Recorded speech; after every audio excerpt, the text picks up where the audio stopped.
just wait till about 7:32 and give everyone a couple minutes to dial in, and then we'll get started.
Okay, thank you for joining us tonight in week 8 of our Isolation Wellness Program. This week's webinar is The Pursuit of Happiness with Self-Love and Empowerment Coach, Natalie Reimer Anderson. I think we can all admit that we'd all like to be a little bit happier, at least at times. And tonight, Natalie will get into the neuroscience of just how to do that and give us some really practical tips on how we can apply this. As always, we encourage you to ask questions. There's a little box that says Q&A at the bottom of your screen to type yours in, and Natalie will be happy to answer them at the end of the webinar. Just a little quick blurb about Natalie.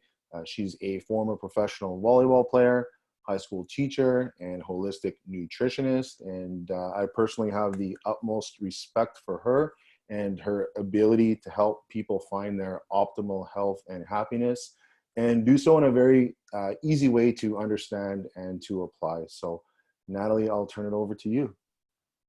Thank you so much, Grant. And I want to say a special thank you to everybody who's on the call tonight, because it's a beautiful night.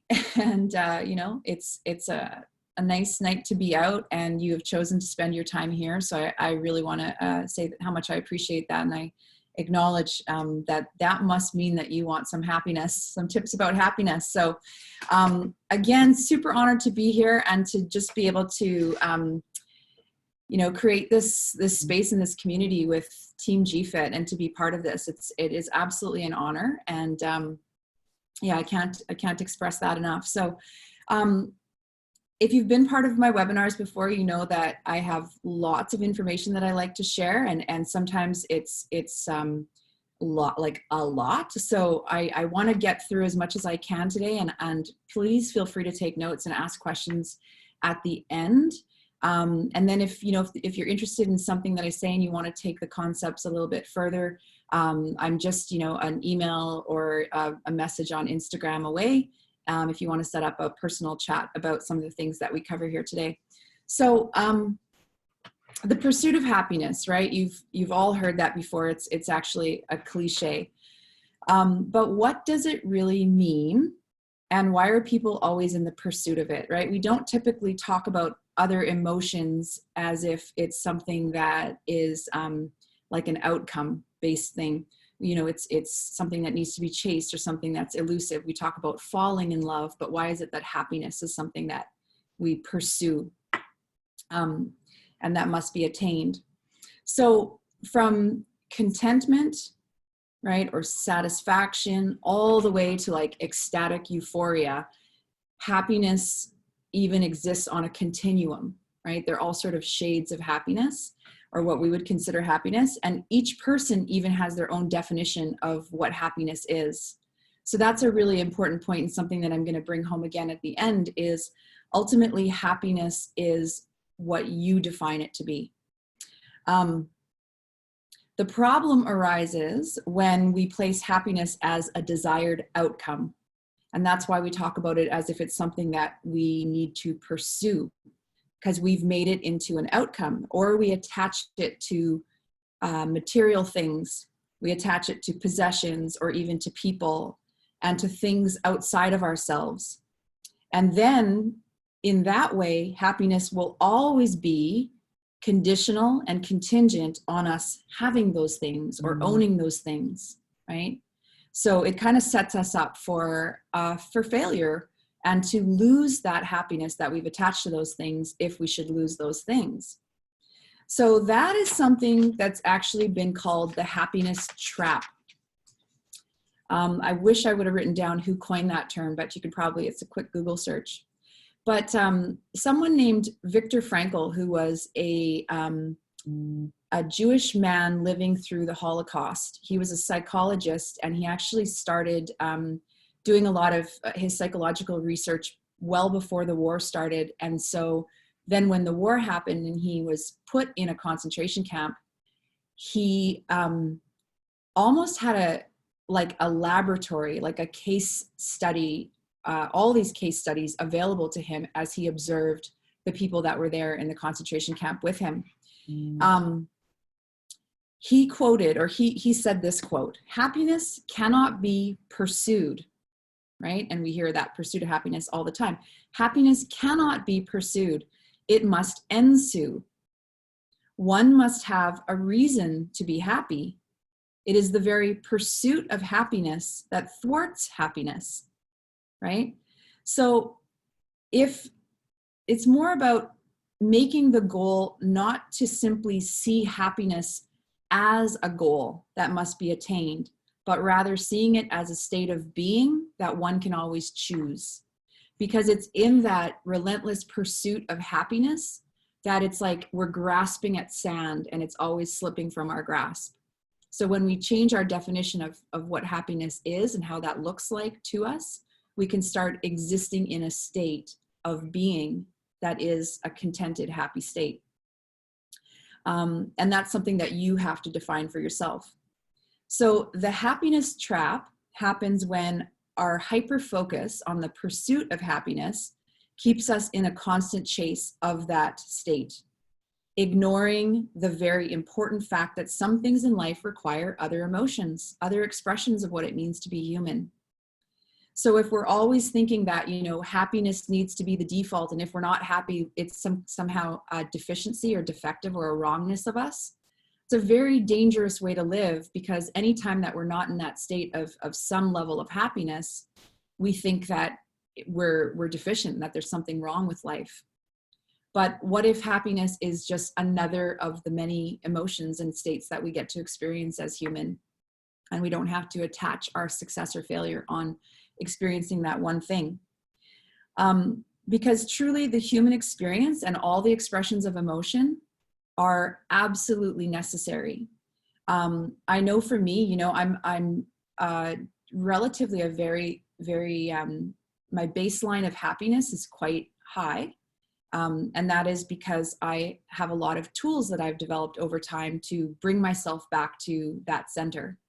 But there are times when, it's really important to be feeling other feelings. There's times for sadness, there's times for grief, there's times for confusion and frustration, there's even times for anger.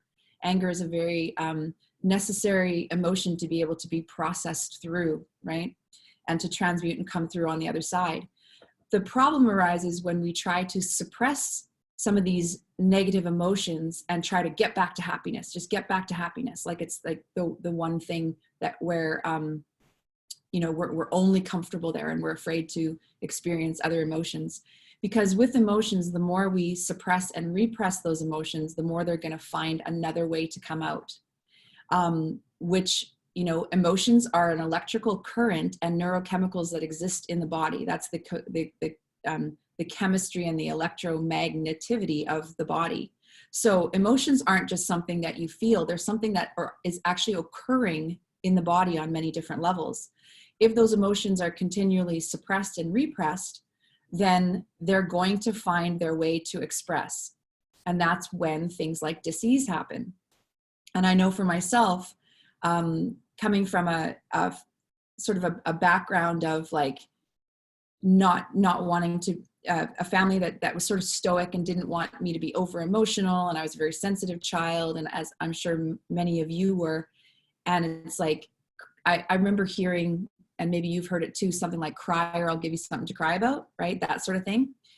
And so where we haven't always been friends with all of the emotions and just allowed them to come and then transmute to something else. So that is equally dangerous to the thinking that only happiness is the appropriate emotion to be having. Oh, I'm just going to clear that. Everybody can still hear me okay? Yes. Okay, thank you so much. I keep getting a message pop up that it's trying to force quit. So, all right, but you're still with me, so I'm going to keep going. Okay, so the pursuit of happiness. And when we repress those emotions, things can come up like disease, which was what happened to me. And it was absolutely from repression of emotion. So as I began to allow myself to feel again, things other than just like this artificial fake the happiness until, you know, and until it becomes real, those other emotions get trapped in the system and they want a way out, and that caused dis-ease in my system. Like it caused that lack of homeostasis. So more so than the relentless pursuit of happiness, what we truly long for, what our souls long for, is purpose, meaning, and fulfillment. Purpose, meaning, and fulfillment, because then that means that any emotion that we experience in all of the circumstances of our life, we can find meaning, purpose, and fulfillment within those, even if it isn't something that makes us happy, right? So the purpose of life is not to be happy, but to be fulfilled. And that comes with living a life of meaning. So purpose comes from fulfillment, which comes from meaning. And meaning, the meaning of life is to live it. And the crazy thing about that is that you are the liver of this life, but you are also the meaning maker. So we as humans are meaning making machines. Everything that we do from the time that we're little is learn the meaning of things and assign our meaning to things. So we assign the meaning to everything in our life. You may not know that or have just recognized that very simple truth, but it is you that has that power to assign the meaning to what that circumstance has in your life. And when you can apply the meaning, you can tell yourself that it's meaningful and it's purposeful and it has a purpose and it's going to lead you somewhere. And that in turn is what makes us feel fulfilled, which is that deep, deep, satisfied level of happiness, right? So, one of the things that we tend to do that is a happiness trap is what's called when-then thinking. So the word when and then. And I'll give you some examples of how we attach our happiness to outcomes and then end up harming ourselves in that pursuit of that one goal. So for example, when I am thin, then I will be happy, right? When I'm out of debt, then I can finally be happy, right? Or when I'm married, then I'll be happy. Or maybe when I'm divorced, then I'll be happy. I'll finally be happy, right? So it's that happiness is always contingent on this thing happening. And we live our life like that. And then we never attain happiness because we're attaching it to something that's fleeting and fickle. So these contingent and outcome-based ways of finding our happiness are fleeting. And I would argue that the state of being that we truly want, that our soul is longing for, isn't really about happiness at all. It is about fulfillment, purpose, and meaning.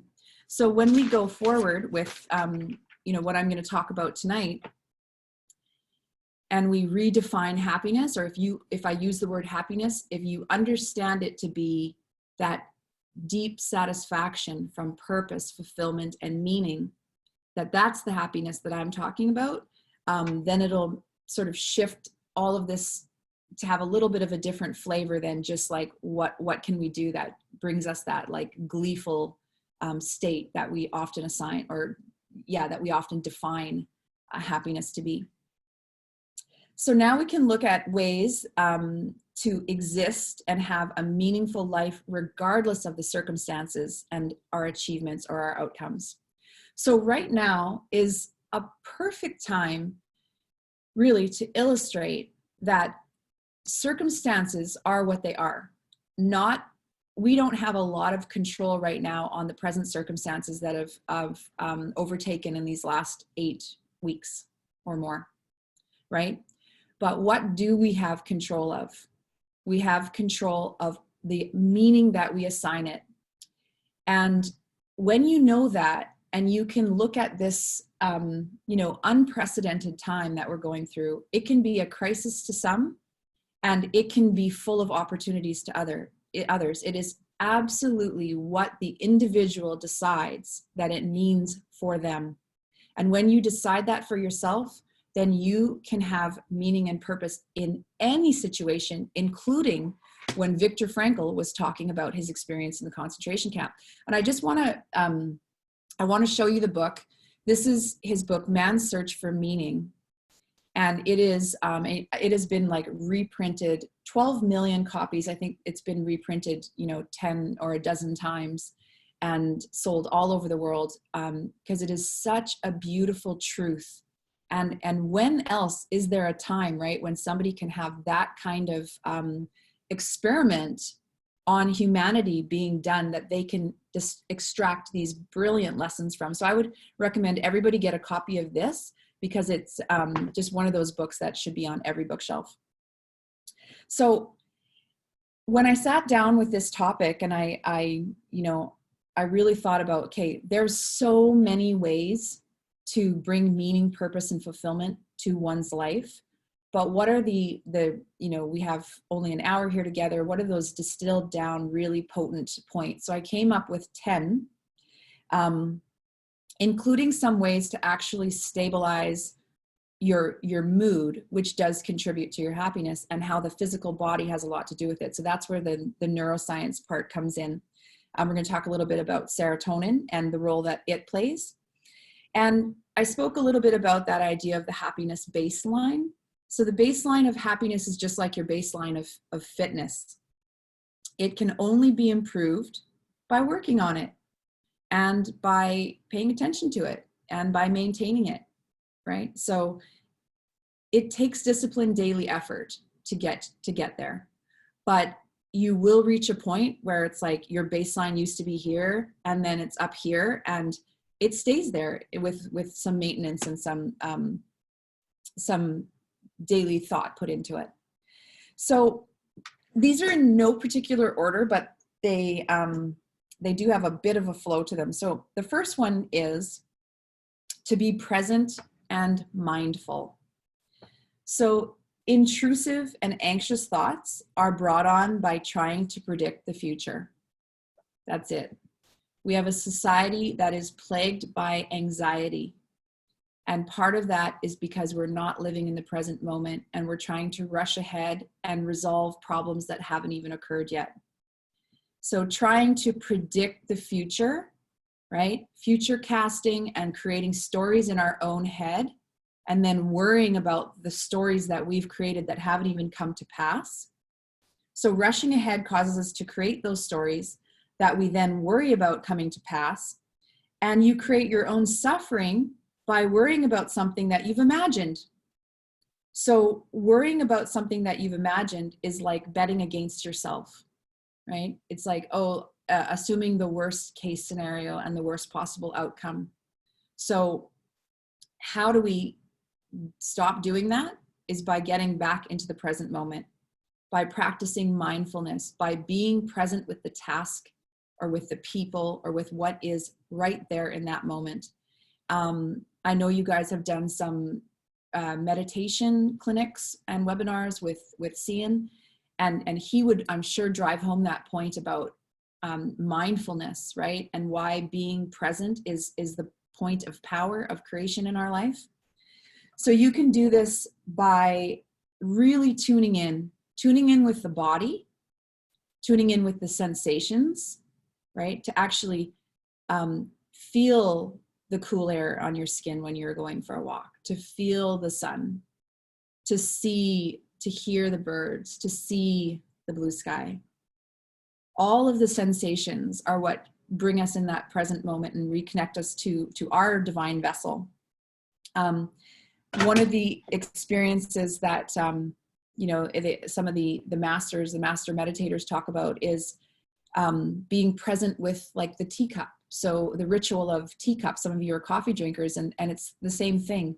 The brewing the coffee, the smelling the smell, the pouring, even the sound of the pour, the taking the first sip. How does that warmth envelop the body, the bitterness, the richness, to really be present in the moment with that thing? And one of the beauties of like just being present and mindful with things is you experience it in a whole new way. We try to rush through things to get more and to get to the next point, and to really slow down. This time has been a real blessing for some of us in a way, in having to slow down, being forced to slow down, which has forced us to be more mindful with our entire life, and just looking at like, what is it that matters to us, right? And just being present with all of the things that we experience in a day, because we can't go just rush out and entertain ourselves with all kinds of things, or even distract ourselves. So it's coming back to that: when eating, eat; when thinking, think; when walking, walk, right? I know I'm guilty, but going for a walk and checking my phone every 5 minutes, right? So it's like getting in the way of the mindfulness. So practicing mindfulness and being in the moment is where joy exists. Anything else, when you're living outside of that, is taking yourself out of the pleasure of that experience. The second one would be to edit your influences. I think I talked about this in the first webinar, because I cannot overstate the importance of what this means. Our subconscious is seated and suggestible all the time.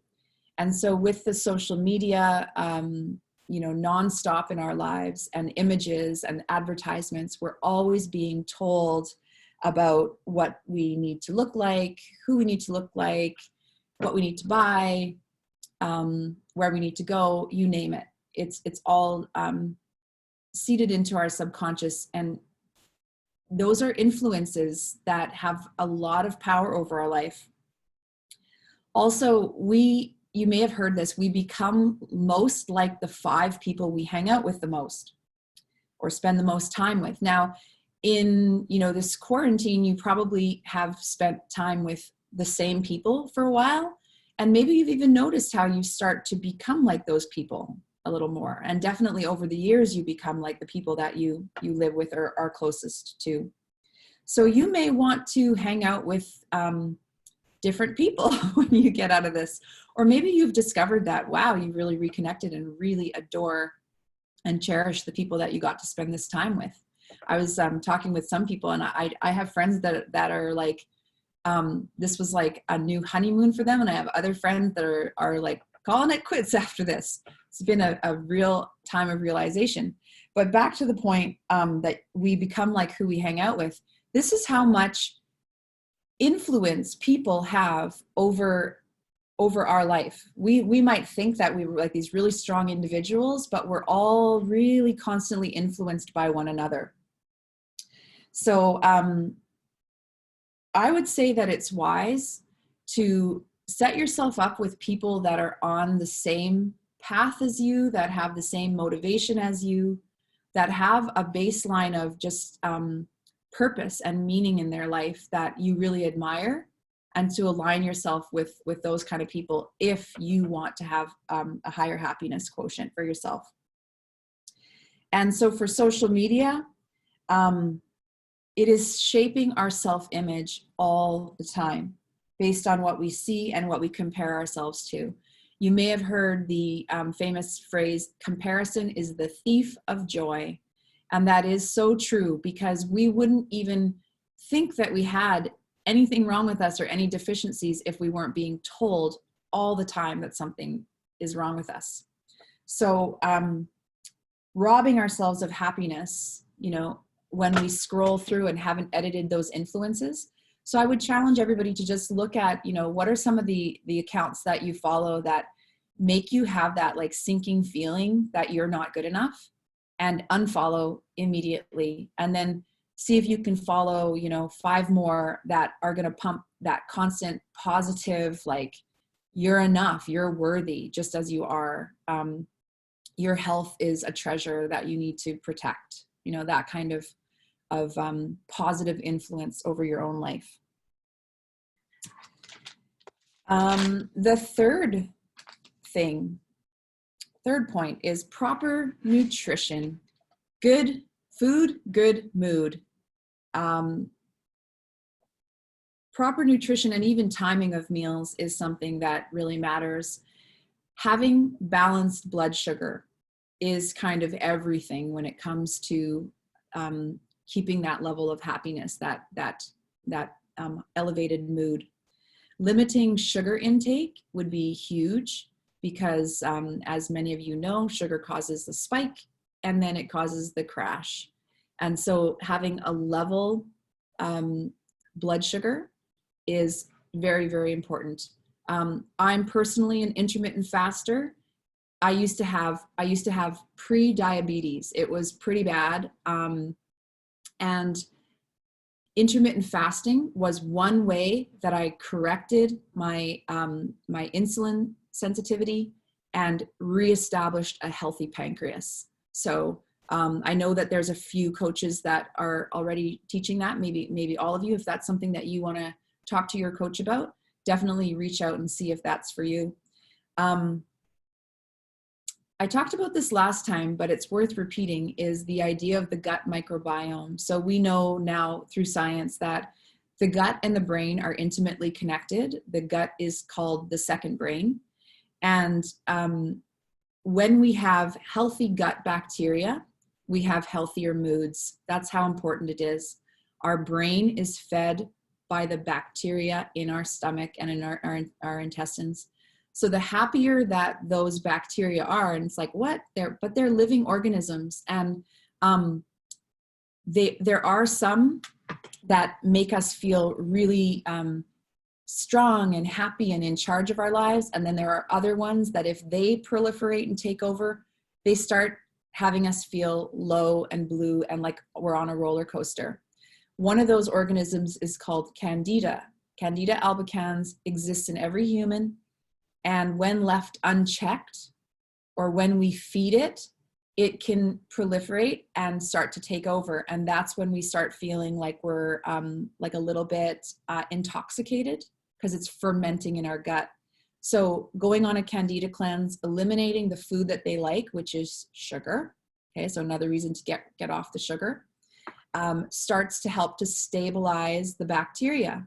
And because you're made up of like 10 bacterial cells to every human cell, it makes a lot of sense to keep those bacteria happy. So low on the refined carbohydrates, kick up the healthy fats, which are the, you know, the conduits of flavor, and I got that really rich mouth feel. So the mouth is happy. And then also happy brains, right? Healthy fats contribute to the healthiness of your brain, the good cholesterol that your brain needs to function. So all these things are connected. I want to talk specifically about the neurochemical called serotonin, which I know you guys have heard about before, and how you can enhance that. So we have many neurochemicals, but serotonin, dopamine, endorphins are the ones that are typically we attribute to be the ones that make us happy. Dopamine happens when like we're winning something, right? So you get that hit of dopamine, or when you feel like these little, like you get little downloads, like when you see something on, like when you get likes on social media, you get a little hit of dopamine. So we're kind of all somewhat addicted to it. But serotonin is a little bit different, and it's a little bit more stable and long lasting, but we can deplete it through bad habits, And then we also, through good habits, can bring that baseline of serotonin back up. People that suffer from depression go on SSRIs, which are serotonin reuptake inhibitors. So that means that it reuptakes our own serotonin so it can recycle it and use it again, right? So there are ways to bring serotonin levels up in your body naturally. And I'll just list some of these for you. So sleeping in a blacked out room is a really big way to contribute to serotonin happening. Sunshine, watching the sunrise and sunset, getting that in through the eyes, especially outside, not through a window, you get the full spectrum. That feeds our serotonin receptors and helps us, it is the precursor to building your own serotonin. Turning off blue light devices after sundown. So you're all sitting looking at a blue light screen. This is a blue light screen. There are different things that you can do to buffer or mitigate the blue light. I was just talking to Trisha, who's was helping me with the call, and she was wearing her pair, and I'm like, oh, I love your glasses. And she's like, oh yeah, they're blue light blocking glasses. And I'm like, oh, I have mine right here. I'm going to talk about them tonight. So it's starting to catch on. It's not just a trend. These are blue light blocking glasses. So when I'm staring at a screen for a really long time, if I put these on, it helps to rest my eyes. And it also helps me, it prevents from us taking in toxic blue light.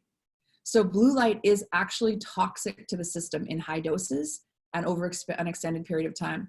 We're not meant to be taking in this much light in this color. We're meant to be seeing the sunrise and sunset, and then yellow tones to orange tones to red tones at night, and then black. So invest in a pair of these. Use them after sundown when you're staring at a screen. Or you can get different devices that block like they kind of put a red hue on your screen so that you're not taking in as much, because it actually is quite toxic to the system and it burns through your serotonin. Amino acids. So you guys, I'm sure, have heard of branched chain amino acids. Those are super beneficial for building muscle. But the amino acids in their complete complex, so the entire group of them, they are the precursors to serotonin. Now, not everybody out there is a meat eater, and that's fine. You can supplement with amino acids, but animal products are the only place where you can be assured of getting the entire amino acid complex in the most bioavailable forms. You can get them on a vegetarian diet, but you have to be very careful with balancing the proper foods, okay? So that's not to say you have to go back to being animal products consumer. It just means that if you aren't, you may want to supplement with amino acids. My favorite is by a group out of Alberta called True Hope, and they deal specifically with those supplements that help us have the best mental health possible. True Hope. You can just go to truehope.com and check that out, and their amino acid complex is amazing. Fatty fish, avocado, coconut oil, nuts and seeds, these are all healthy fats that feed the brain. And when the brain is happy, the mood is happy. Something called negative ions. Now, negative we associate with negativity, but it's actually positive to the human body. Negative ions are found in a huge amount when we go to the ocean or the sea or a body of running water like a brook. It gives off negative ions. When those ions meet us, it gives us almost like a feeling of bliss, okay?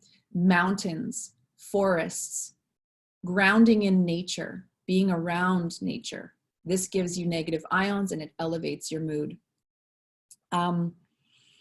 Grounding in the Earth's magnetic field. So this has become more and more popular of late, where people are getting out and like sleeping on the ground or walking barefoot on the ground. Very, very wise. The Earth's magnetic field is like medicine to us. So really spending some time barefoot as much as possible on the ground. There are also some grounding devices out there. And if that's something that you want to explore, the one that I love is called Magnetico Sleep Pad. It's the granddaddy, worth every penny though. It really transforms your health. Probiotics, right? Back to the gut microbiome. There's a product, this is a different point. So there's something called 5-HTP, which is very, very safe, that you can just buy at a health food store and take. I would still obviously consult your doctor first, but it is a mood enhancer and it's a serotonin enhancer. It's a very safe product, but again, obviously consult with your physician. Staying on a routine, right? Some people during this time have found it very difficult to stay on a routine, and that has affected their happiness baseline and their mood substantially, right? When we are on a routine that's natural, so sort of rising with the sun and going to bed after the sun goes down, and having some things to look forward to and a structure to the day, is we are creatures of habit. We're creatures of routine. So getting yourself into a good disciplined routine feeds that feeling of fulfillment, right?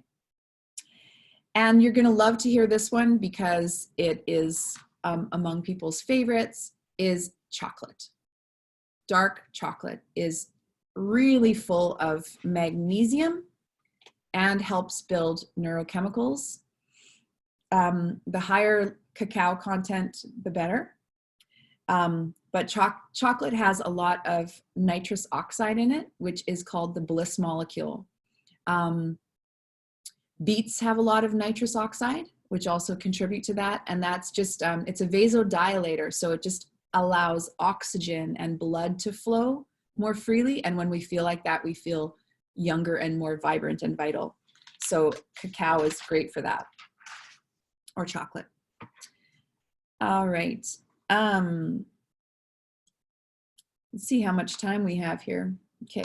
So I'm going to rush through a little bit with some of the points. Simplifying our life. These last couple of years, that lovely lady named Marie Kondo has like revolutionized what it means to go minimal, right? And to declutter. And she's absolutely onto something, because learning to live with less and decluttering and changing from being a consumer of life, right, to being an experiencer of life is really how we get into those deep states of fulfillment, where it's not about attaining the next thing and having the next material possession, but having the experience of what it means to be alive. Decluttering, I always feel like it's similar to closing all those mental tabs that we have open and kind of reclaiming some of that bandwidth for ourselves and calling all of our power back to us, because there's so many places where we have these slow leaks of energy that just end up draining us and we don't know why. And it's really because we haven't accomplished much, right? Or because we haven't accomplished it, we feel like a failure, when really it's like the purpose is not to just come and accomplish and to accumulate, it's to experience and to be and to live. And that in itself is the purpose. So yeah, that I love her comment about, you know, surrounding yourself with only those possessions that have a purpose or spark joy. And to actually feel that whatever possession it is, and does it spark joy? Does it have a purpose for you in your life? If not, then what's the point of holding on to it? If you donate it, you are reclaiming space in your life for something else significant to fill.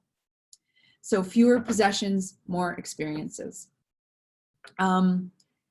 Exercise, I don't even need to go there with you guys, because I think everybody on this call is really dialed into how important that is for their mental health.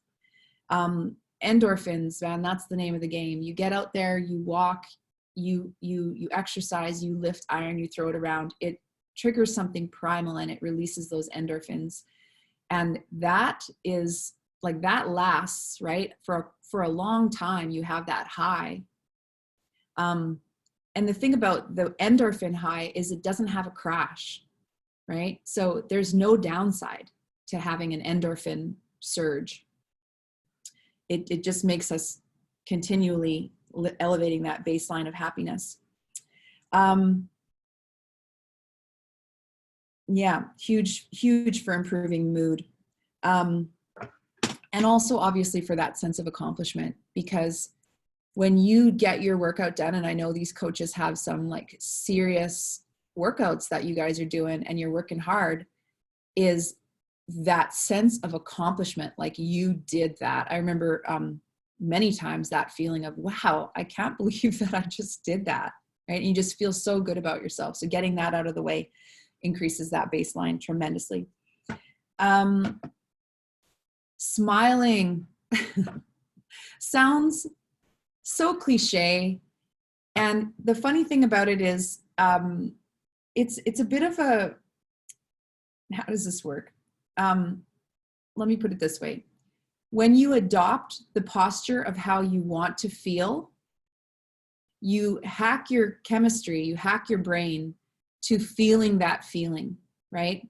So when we see a smiling face, we smile. It's similar to like, it's contagious, right? Like when you see somebody yawn, you might not even be remotely tired, but your body just wants to yawn. We have that same primal response to when we see somebody smile.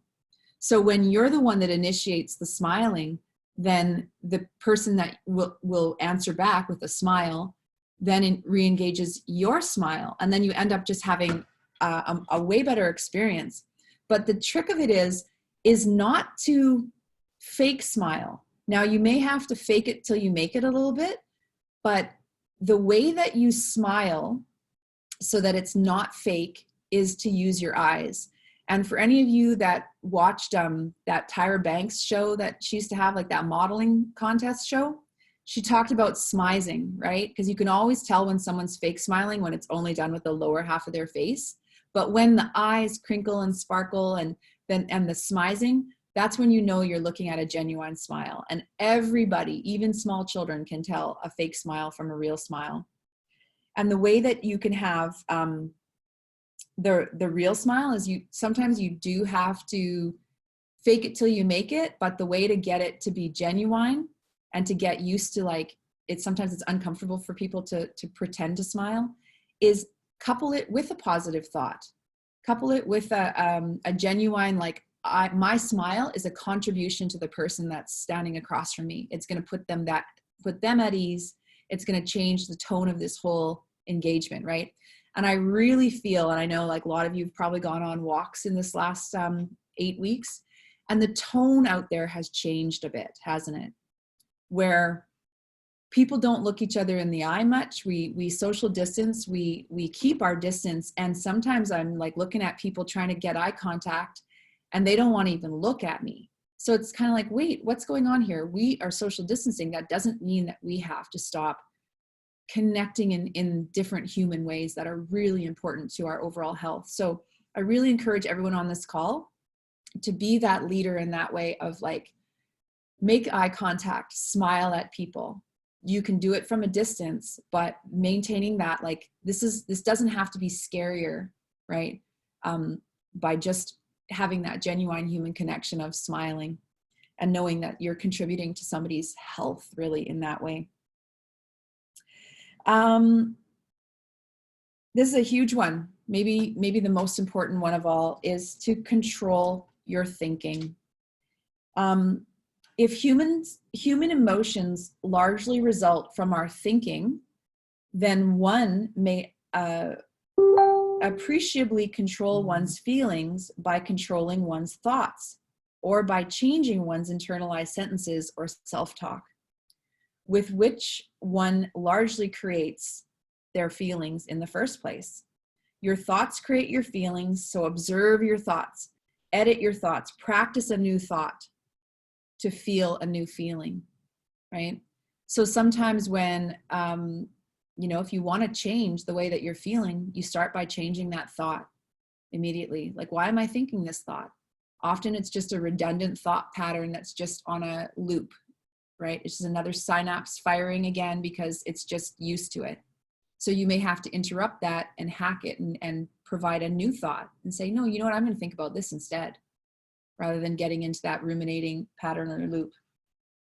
So Marcus Aurelius, famous Roman general, and probably, I want to say maybe, a leader.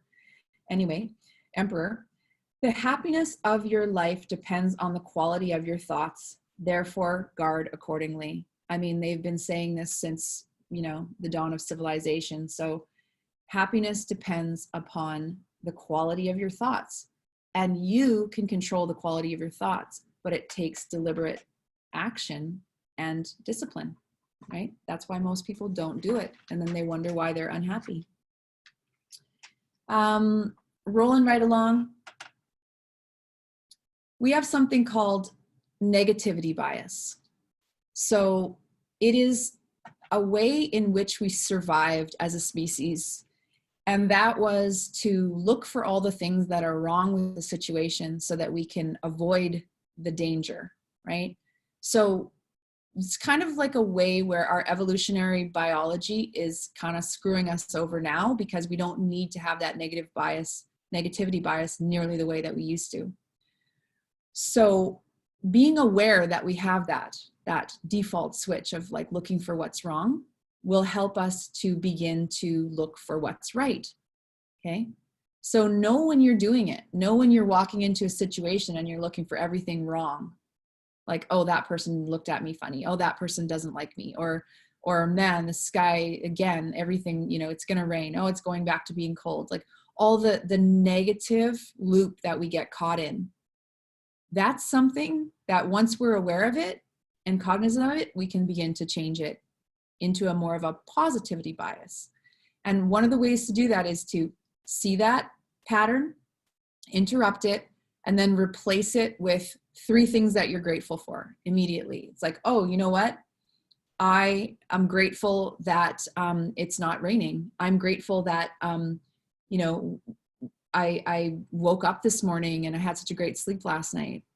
All the quick, things that you can list to count your blessings, to counter the negativity bias that is typical of humans. 8th point, I think, second to last point, is learn to forgive. It is a really, really big deal that you learn to forgive. And it's not forgive and forget, because forgive and forget implies a condoning or, and that's great if you can wipe the slate clean. But the point is not to forget. The point is to forgive and to learn to discern. Okay. So saving yourself from a whole world of heartache is to release yourself from the prison of holding a grudge, right? You've heard that before about it's like drinking the poison. Lack of forgiveness is like drinking the poison and expecting the other person to die, right? So forgiveness and holding on to a grudge only exists within you. The other person rarely even knows or feels it. So it's not like you're punishing them. You're punishing yourself. You might be punishing them, but you're definitely punishing yourself. So the idea of forgiveness is not about condoning someone's behavior, but it's about reclaiming your energy for yourself. The energy that you've been devoting to holding on to that anger of how you've been done wrong. So when we forgive, it allows for that spirit of lightness to return. And sometimes, I have a forgiveness practice where, along with the gratitude practice, sometimes I take the last few minutes as I'm laying awake at night and falling asleep to just think about what I want to let go of, what I don't want to take up space and drag me down, because those are deep, dense emotions. It's like swimming through quicksand to hold on to anger and unforgiveness of somebody. So that is a really big factor that plays in like taking the gravity off and allowing you to be light again. you allow yourself to, the discernment part is to learn from that, right? So that you can still trust people. You can go back to trusting people, but you are not naive. Discernment is a gift, and unfortunately it has to be learned the hard way. But once you have discernment, you can apply it to everything. And then you know boundaries, you know when to let people in and out of your life much quicker than before. Point 9, don't fear other feelings or other states of being, right? That idea of the chasing the happiness as being our one primary goal. Being alive, we already won. Here we are, right? And I mean, we won in so many ways. The lottery, really, just even being born in Canada, and a time such as this is a really clear illustration of how lucky we actually are. Don't fear the other feelings. Allow for all of them to have their time, have their season, to come in, to visit, and to leave, right? So we don't have to cling to other feelings too. We need contrast in our life in order to be able to see what we have, right?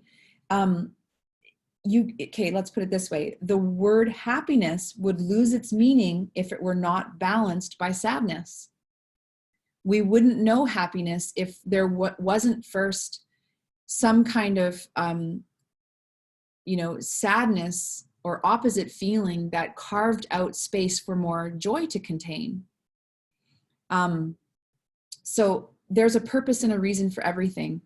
Abraham Hicks calls it the bounce, right? So the ball is up here. Well, the ball has to bounce, and that's okay. We need that bounce. So not everything's going to be wonderful all the time, but you know that if you employ a lot of these strategies, no matter what comes at you, you are empowered in your life. You're in the driver's seat of your life, and you get to decide what meaning you assign that bounce, right? It could be something very sad and very tragic, and still it could have a really important purpose to changing the trajectory of your life, depending on how you make it mean.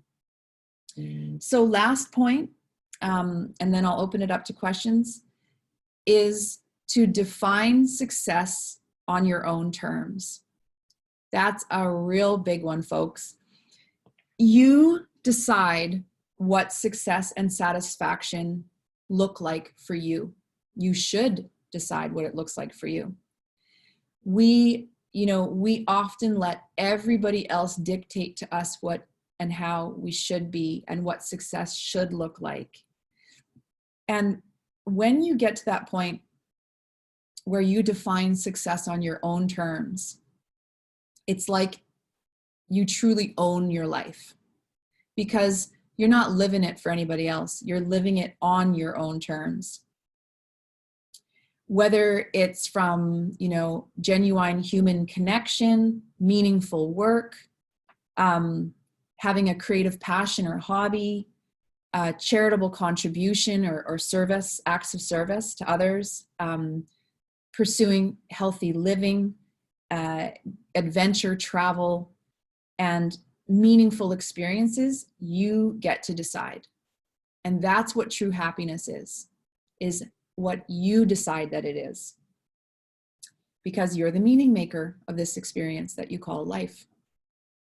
So the question that you'll want to ask yourself going forward and maybe ponder on and journal about is, what is meaningful to me? Because in the answer to that question is how you find your baseline of happiness, how you find, your fulfillment in this life. Then when you cultivate and create that, whatever that is for you, you'll be happier no matter the circumstances or the outcomes. It will not be attached to circumstances or outcomes. It will be attached to just whatever you want it to be, whatever you want it to mean. And everything in your life can have meaning and give fulfillment and purpose. I know that about, maybe a month into this situation, I was coming off a real professional high. And then a week later, everything stopped. And for a while there, I was devastated because there was such a momentum that I had created, and then seemed like it was coming to a screeching halt. And had I continued to dwell on what wasn't and what was taken from me, right, the way that I was seeing it back then, this would have been a miserable experience. But it's like, okay, this is the hand we were dealt right here, right now. This is how life turned out for us. Here we are. What can we do right now to create the most meaning and the most purpose so we can be the most fulfilled and live this experience of life to the fullest? So sometimes that means surrendering what was and living fully in the present with what is. And when you do that, it's an absolutely transformative way to live. So yeah, that's pretty much it for what I have to say tonight. I'm totally open to questions. I see there's a question in the comment box. I'm just going to check what that is. Amber has a question. Thank you for your question. You talked a lot about daily activities and habits that we can practice in order to live more in the present. Out of curiosity, what is one habit that you think people tend to do to cause us to do the opposite and leading to the self-sabotage? Really good question. So what is one thing that takes us out of the present moment is essentially what I'm reading there. Well, I think that letting ourselves get too swept up in social media is definitely one way that we take ourselves out of the present moment. We go into a different world, right? We occupy a completely different space. So that's one thing where, like I really try to rein it in, because I can fall into that and 3 hours later emerge and I don't feel good, and you know, I've accomplished nothing. So it's just really drained my energy. So that's one thing I would be personally very wary of. One habit that you think people tend to do to cause us to do the opposite. Yeah, I think this is it is a neutral tool, but it can be very quickly turned into something that's deleterious to our health and our self-perception, and very self-sabotaging. Even when we fool ourselves that we're going in and we're just gonna check in with this or that, it takes us out of living our life, right? It's almost like connecting ourselves to a system. So that would be one. It's a great question. I'd have to think about it a little bit, but maybe if you look back over things, you'll be able to also see in the notes an answer to that question if I haven't adequately answered it. So Sarah has a question. When you are starting to feel stagnant and cling to emotional dialogue, what do you do to get out of that cycle? That's a great question too. So, so clinging to emotional dialogue, I'm feeling like what you mean is like when we're in that ruminating thought pattern that has an emotion attached. How do you interrupt the cycle? Exercise, right? One of the best ways. And another one of the best reset buttons is taking a nap, right? So if you're now again, Abraham Hicks, it's funny that this comes up again, is if you hold a negative thought for more than 17 seconds, it begins to start to affect your vibration. Now, not everybody is on the same page with like even believing in that, but everything is frequency and everything is energy and everything has a vibration. It's quantum, and it sounds really woo-woo, but it's actually very, very scientific, like the ultimate of scientific. And so interrupting that thought, if you're on a spiral, right, that's taking your vibration down, nap. If you can have a nap, absolutely. Yeah. Or if you can go and let that emotional discharge out in some way. Great ways to get rid of emotional discharge. Like I said, exercise, laughing, dancing, even just shaking your body around. You can shake out. It's just an energetic discharge. That's what emotions are, and they need to be expressed or they need to be allowed to get let out. Chantel asks, I have been taking this time to appreciate and enjoy the time off, keeping a routine, staying active and healthy and happy. However, I'm putting aside things that really need to get done, preparing for getting back to work, taxes. I feel selfish sometimes. I don't want to do anything that may make me feel stressed out in any way, yet I know I have to do them, which then stresses me out. I have so much motivation otherwise, yet I cannot bring myself to do what I need to do right now. I hope this makes sense. Absolutely. I second that, man. I feel ya. And I think everybody on this call can really resonate with what you're saying. It's hard. This has been a really difficult time for people to stay motivated when we have uncertainty looming, the stress of like everything that's going on, tons of information. Last time I called it an infodemic, right? Tons of information coming in. It's literally assaulting our nervous system. So when the nervous system is put into states of stress, it goes into that fight, flight, or freeze mode, which is just what you're experiencing right now. It's a state of overwhelm. And, you know, I love that you're doing things that you're enjoying. Priority number one, you already listed it. Time off, keeping the routine, staying active, healthy, happy. If you have done that, my dear, you have accomplished so very much. Let everything else go. Don't beat yourself up. That world will be there when we get out. We will deal with it. We will adapt to it when that comes, okay? You know, there's a lot of people right now that have fallen very far behind on all kinds of things. If now is not a reason to give them concession and to allow that to be an excuse, I don't know what is. But I would say to you, like, give yourself a break in that you're not lazy. This has nothing to do with laziness. We often go to that default word because we're in a very like hyper productive and we're in a culture that demands that of us. But if you manage to keep yourself mentally well through this, you won. You did it.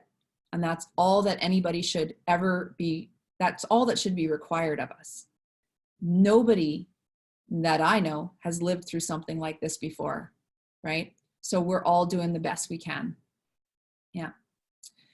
Okay, so if there's not any other questions, oh, it shows me that there are, sorry, 5 open. Is that right that there's more questions that I'm not seeing? I'm going to close some of these. Oh, there we go. Yes, so I see someone else asks how to help a person transform those negative thoughts to positive ones. Example, a person who had a bad financial crisis, and every time something happens, this person refers to the what if this didn't happen, going to the when and then that you were talking about. Yeah, so like the when, then, and sort of disaster, like almost disaster projecting because of past experience. Well, that's that negativity bias. And we all do it. So just recognizing when it's happening and how to change the thoughts to positive ones. Your awareness, or that person's awareness, is the first thing. Letting them know that that idea of like disaster projecting is betting on yourself. What good is that actually serving, right? What can you start to look at that is solution based, or even future casting? What's the best case scenario, right? Because all of these things are equally possible.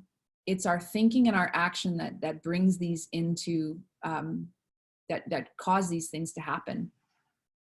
So if this has already happened, bad financial crisis, you have a wisdom from that, right? The meaning that you can create from that past experience, and just letting this person know, look what you've learned from your experience. You know the signs, you know when these things are coming, you know how to manage these things better, right? This person's actually operating from a place of having much more life experience with it. So they're you know, a level of expertise that they can lean on. Yeah. And what if this didn't happen? Ultimately, if we really look at that, it's a waste of our energy. It's a waste of our brain space to think about the what ifs when something has already happened. So it's again back to that acceptance of what is. This is how it turned out. That happened. What can we do to move forward from there? And always bringing it back to that, right? Because we do get into those bad habits of reliving and replaying all the negativity, and it is just a mental training exercise to say, nope, that's not serving. Let's move forward. What can we do that's solution oriented?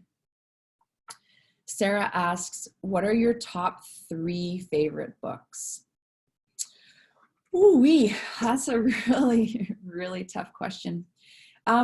I would say currently, because it's so relevant for the time that we're living in, and just for, I this one. So this is one that is required reading, I absolutely think. Looking at my book list, I'm not typical in that I read, I don't read a lot of fiction. I read nonfiction. I read things that are going to teach me something. I love the book A Return to Love by Marianne Williamson. And then if there's something that you really want to dive into as like a text for a template on how to live, I I love A Course in Miracles.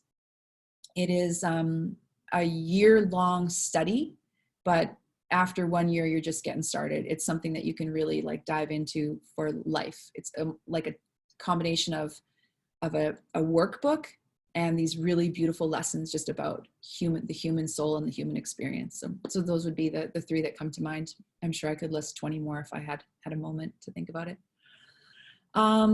You're so welcome.